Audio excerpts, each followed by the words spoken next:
Hey everybody, welcome back to Bonsai Tortoise. Today we're talking about bonsai trees. They're cool.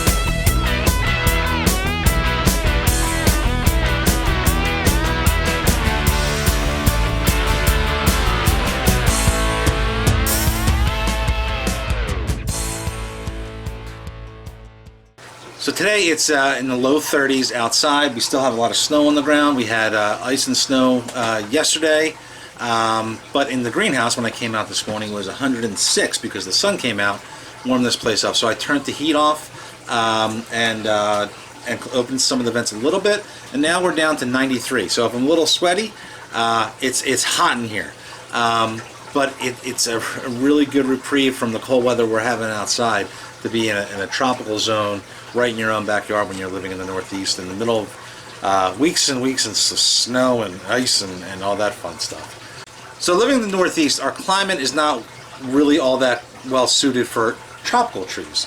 However, if you have a greenhouse that you can heat, or if you have a way of keeping them indoors in the cold weather, they do perfectly fine.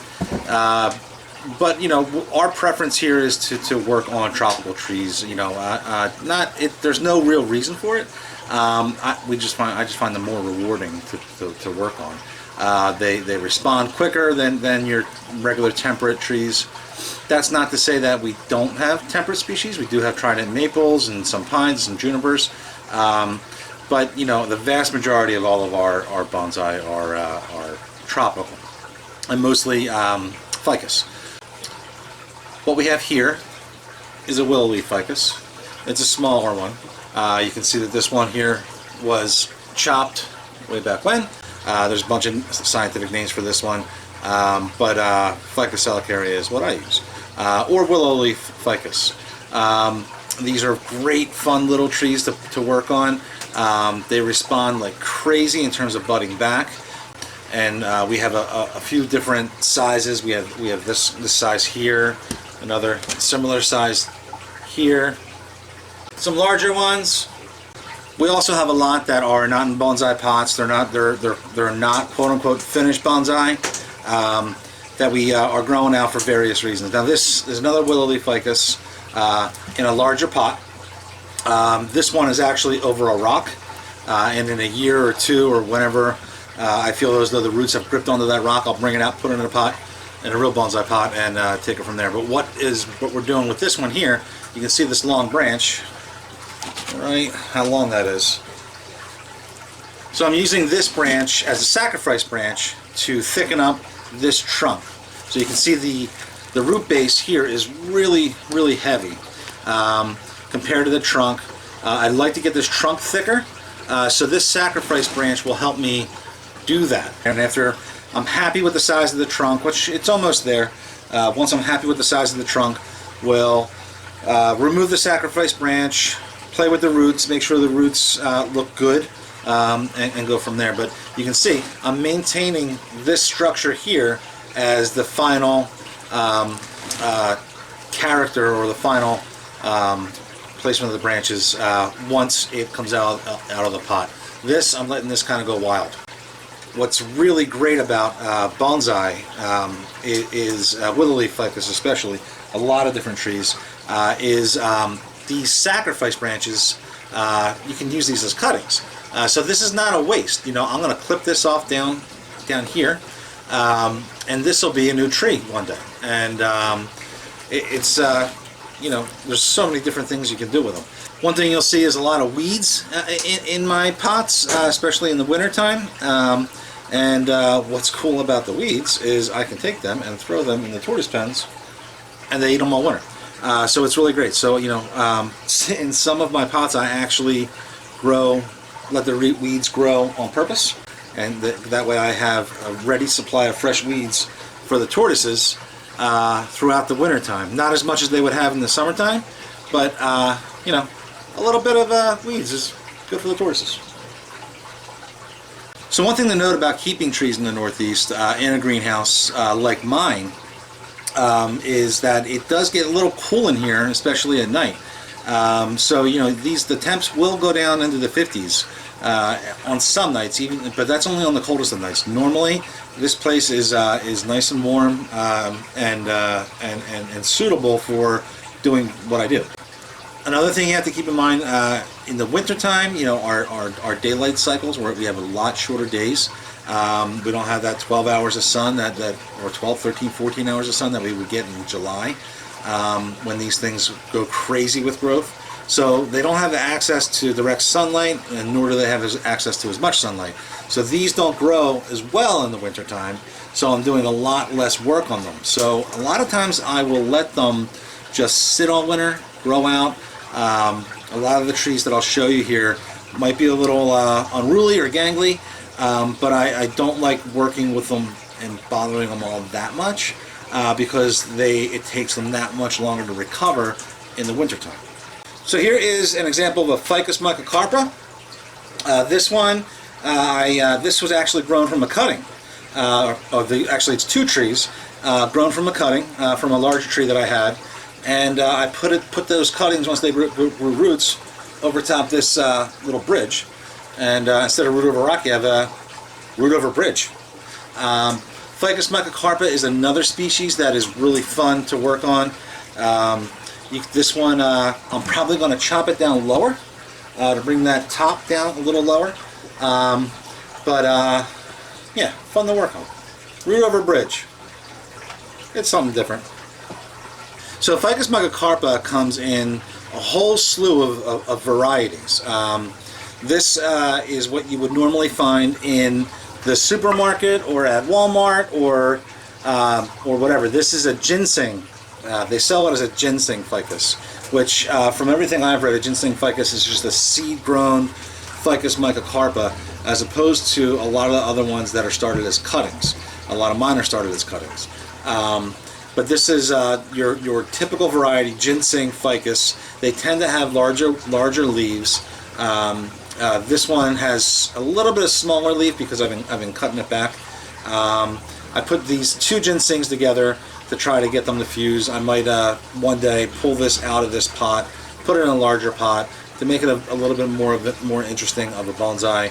But you can see it grows aerial roots, which I'll probably say it over and over and over again. I'm a sucker for aerial roots. I just think they're so cool. Ginseng ficus. Another Ficus microcarpa variety is the melonseed ficus. This is another Ficus microcarpa variety, what they call Golden Gate. Ficus retusa. It is a Ficus microcarpa. Green mountain ficus. Ficus burke-davii. Another awesome tree. I'm sure I say over and over again how awesome every tree is, but because I wouldn't have them if I didn't think they were awesome. But Ficus burke-davii, a really cool tree. They like it a little bit drier, not too much. Obviously, they still like it humid if you want those aerial roots. Has a much different character than your typical Ficus microcarpa. Obviously, very, very different than the willow leaf ficus. This tree here I got from Adam Levine down in Orlando, who got it from Jim Smith's nursery when that was still open. So this has a little bit of history to it. This one needs to be pruned back. It's growing a little slower because it's the winter time, and honestly it also needs a repot. I don't want to repot it yet until I know we're going to have good solid warm temperatures, night above 60 or 70, because sometimes it can be a little sensitive. So it needs a repot. That in combination with the lower light levels in the winter time, it's not growing quite as well as it should. But once I repot this come late winter or early spring, this should come back really, really, really well. But Ficus burke-davii, I have a couple of these. This is my most established tree. And other ones we're growing out and doing some experiments with them to see how far we can push them to make a really cool banyan tree out of it. So, Ficus burke-davii, awesome tree. Another tree that's really fun to work on is the dwarf jade, Portulacaria alfra. These are from Africa. They're succulents. They're not trees per se. I guess they're a succulent that grows into a tree. But this is not your typical wood, so I'm not sure if you can call it a tree or not. Maybe you can. I don't know. Common names for them are the elephant bush, speak boom. This one I trimmed back not too long ago, so it's not as refined as it should be. But if you clip once these grow out a little bit, what I'll do is I'll clip them down to the next two leaves, and you'll have two branches start. So if you look close to this, you can see there are a few new branches starting, which then just builds that ramification into a really cool tree. To be honest with you, I'm not sure what I'm doing with this one. I'm not sure if I'll make it a cascade or if I'll just keep that trunk the way it is and grow it bigger up here. We'll see. You got time. These are a succulent. They're not really a tree per se. They're more related to cactuses, so they're a little bit more forgiving with the watering. But you do have to water them. You want to keep them in a soil that is a little bit more, that drains a lot better. So while there is pine bark in this soil, there's not as much. It's more just the lava rock and the other stuff that drains a lot better. So dwarf jade. Cool.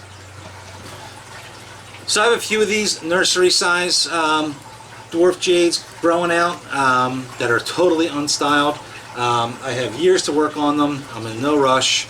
A lot of the stuff that I cut back, either, to be honest with you, the tortoises will eat, or I'll make them into cuttings. So you can see this is a really, it looks kind of crazy now to someone that doesn't know bonsai, but for anyone that does bonsai, you kind of look at this thing and be like, oh my god, the options are crazy what you can do with this. You can make this tree into any style that you want. You can go into cascade, semi-cascade, informal upright, you name it, this tree can become it. So I hope you enjoyed this video on just an intro to some of my trees. Later on down the line, as I work on them, I'll try to record how I do it and what I do.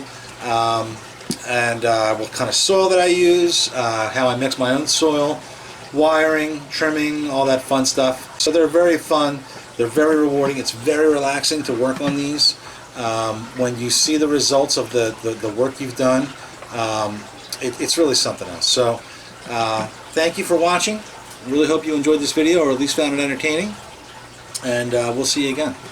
Thanks.